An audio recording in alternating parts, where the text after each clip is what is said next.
Hello and welcome. I am so excited to be here with you to help you map out your own feminine fortune.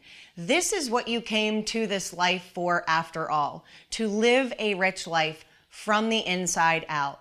It is time for women to stop settling for less, doing forms of self-betrayal and self-denial, saying yes when you don't want to say yes, saying no when you don't want to say no, and really being in a place of your own feminine power in every single area of your life. There are 3 stages that a woman goes through in her lifetime, and hopefully you get to the last one. The first one is the stage of survival.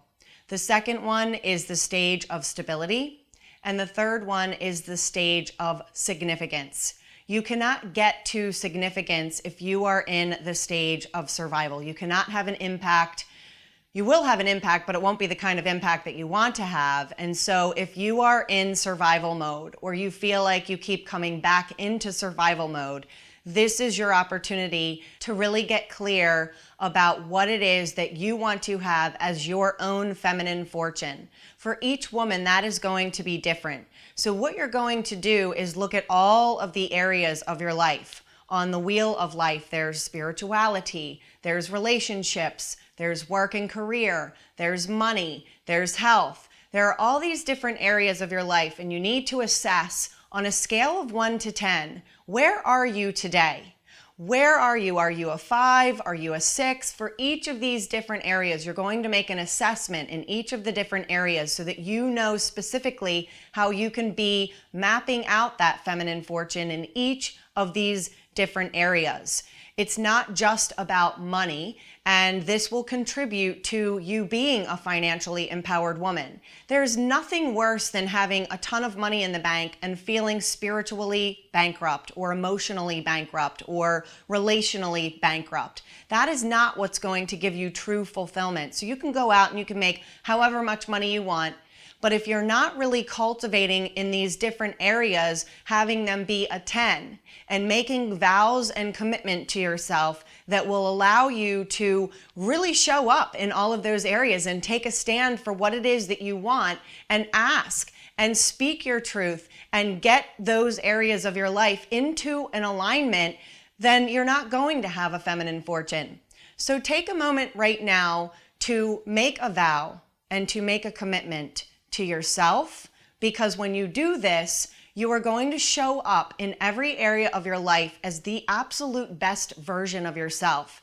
You owe it to your family. You owe it to yourself. You owe it to your clients. You owe it to the people in your life to be responsible for showing up with an energy of feminine empowerment from a place of being filled up, from a place of enrichment, from a place of richness, so that whatever situation or circumstance you're showing up in, you are there and you are showing up fully. The key to success in mapping out your feminine fortune is not going to be setting yourself up for failure. Don't go and tackle all of these different areas of your life all at once. You will absolutely set yourself up for failure if you decide, I'm going to eat differently, I'm going to exercise differently, I'm going to speak up in my relationship for once and say what I really want. I'm going to go to the bank and change my financial money around and change banks and go and change my self-care and sit with God for an hour every day.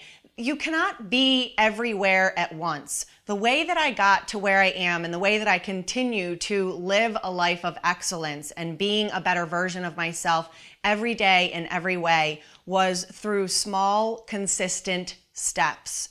So if it's one conversation at a time in a relationship that you have where you need to get that relationship in full alignment to get it to a 10, allow yourself the grace. Have self-compassion. Be very, very gentle with yourself. And that is the true way to get there, to not just mapping out your feminine fortune, but beginning to cultivate the things that you need to cultivate in your life to get to this place of excellence where you're waking up every day and you're going to sleep every night and you're feeling as though you did an amazing job. You showed up as the most excellent version of yourself. And when you take the time to have that grace with yourself and look at each of the different areas, you're not going to just go from all of these different areas of your life and having them be a 5 or a 4 or an 8 and go to all 10s. It is a gradual process. And the gradual process will be accelerated when you are loving and honoring and appreciating yourself along the way. The judgment and the criticism have got to go. They have no place here. You will not elevate from a place of survival to a place of stability. And you will not elevate from a place of stability to a place of having significance in the world when you are beating yourself up or taking yourself out of the game or going into spinning.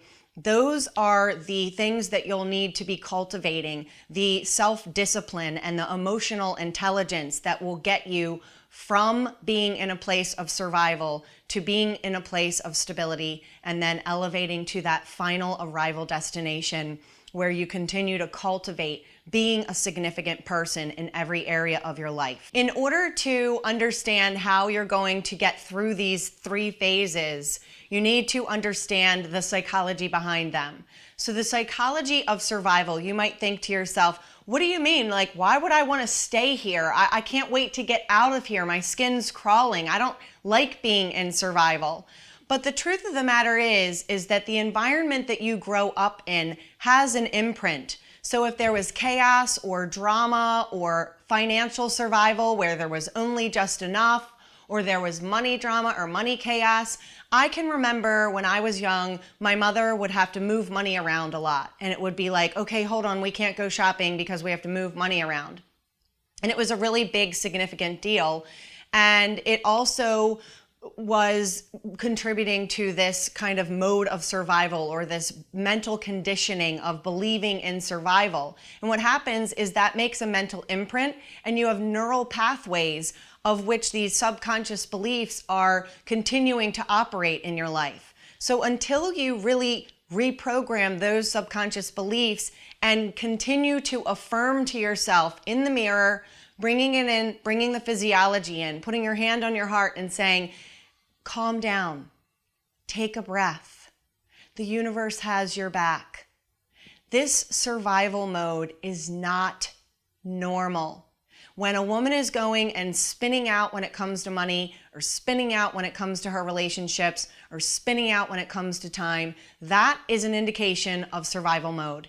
And you may find that as you strengthen this muscle to get into this place of not only financial stability, but emotional stability and mental stability, that your role is to create an environment of peace and harmony. And this is what I did after I went through divorce. It was my number 1 priority to give my children at least one household where there was stability. There was not chaos, there was not drama, there was an energy of peace and harmony and trust and stability, because my true passion, of course, is to have them grow up with a conditioning and an imprint in their mind that there is abundance available all the time, that you have a significant impact in the world with every move that you make, with every word that you speak. And when you come back to these principles and you continue to cultivate and reaffirm to yourself, I'm not available to be in survival. I'm not available to go into drama. I'm not available to go into there's not enough. You make a commitment and you make a vow, and you will continue to cultivate the elevation within your own life for your own feminine fortune to get yourself to a place of stability. Once you are in the phase of stability, it does not mean that you're not going to get triggered to go back to survival. It is the tools and the techniques that you use to say, I'm not staying there. And you get yourself back up into the mode of stability, and you cultivate that, and you look at yourself in the mirror, you put your hand on your heart, and you say, you know what? This is normal. This is my new normal. And you claim that for your own feminine fortune. Once you have gotten to the place of stability, and that is where you are vibrating most of the time, that's when you can start thinking about, what is the significance? How do I really want to be significant? It doesn't mean that you're not going to have significance in your life or be a significant influencer in the world on the stage of stability. It just means that you are going to really be able to be even more significant when you elevate to that particular level. So in the place of stability, you still want to have an impact in the world. You still want to inspire others. You still want to shine from that place of richness within that does contribute to significance. And that is how you get from the phase of stability into the phase of significance. And again, you may get to the phase of significance. It doesn't mean that you're not going to go down to survival again or even to stability again. But you are operating out of a foundation of stability when you go into the realm of significance. It means that you will begin to notice how fast you get yourself back up into those realms of significance and stay on the foundation of stability. So do your work, map out your feminine fortune, know what your vow is to yourself, and wake up every day with an unwavering commitment to moving through these stages and getting those 5s and 6s or 2s and 1s in all of the different areas of your life to 10s. It'll be one step at a time, it'll be one day at a time, and one day you will wake up and say, I am truly living my feminine fortune.